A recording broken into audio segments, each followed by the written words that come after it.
வணக்கம். 1657 ஜப்பானின் எடோ, அதாவது தற்போதைய டோக்கியோ நகரில் நடந்த அந்த பயங்கரமான தீ விபத்தை ஒரு கதையாக இங்கே காணலாம்.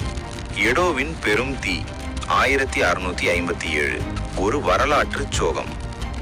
கிபி 1657 ஆண்டு மார்ச் மாதம் 2ஆம் தேதி ஜப்பானின் தலைநகரமான எடோ நகரம் கடும் குளிரிலும் வீசிய பலத்த காற்றிலும் உறைந்து போயிருந்தது.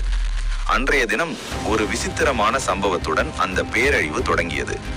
நகரில் இருந்த ஹோன்மியோ என்ற ஆலயத்தில் ஒரு இறுதிச் சடங்கு நடந்து கொண்டிருந்தது. அந்த சடங்கின் போது ஒரு இளம் பெண்ணின் கிமோனோ, அதாவது ஜப்பானிய பாரம்பரிய உடை தீப்பிடித்தது.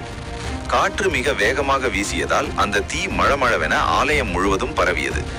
துரதிர்ஷ்டவசமாக அந்த காலத்தில் எடோ நகரின் வீடுகள் அனைத்தும் மரத்தாலும் காகிதத்தாலும் கட்டப்பட்டிருந்தன.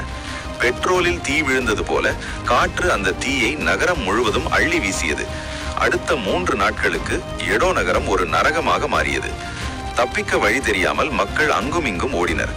நகரத்தின் புகழ்பெற்ற எடோ கோட்டை கூட இந்த தீயிலிருந்து தப்பவில்லை. தீயின் வேகம் எவ்வளவு அதிகமாக இருந்ததென்றால் கடலில் இருந்த கப்பல்கள் கூட எரிந்து சாம்பலாகின. சுமார் 1,00,000த்திற்கும் மேற்பட்ட மக்கள் இந்த கோர தீயில் உயிரிழந்தனர். நகரத்தின் 60% அதிகமான பகுதிகள் தரைமட்டமானது. ஆனால் இந்த மாபெரும் அழிவுக்கு பிறகு ஜப்பானியர்கள் சோர்ந்து போகவில்லை. எடோ நகரை மீண்டும் கட்டி எழுப்பும் போது அவர்கள் ஒரு புதிய திட்டத்தை தீட்டினர். சாலைகளை மிகவும் அகலமாக்கினார்கள். தீ பரவாமல் தடுக்க ஆங்காங்கே காலி இடங்களை உருவாக்கினார்கள்.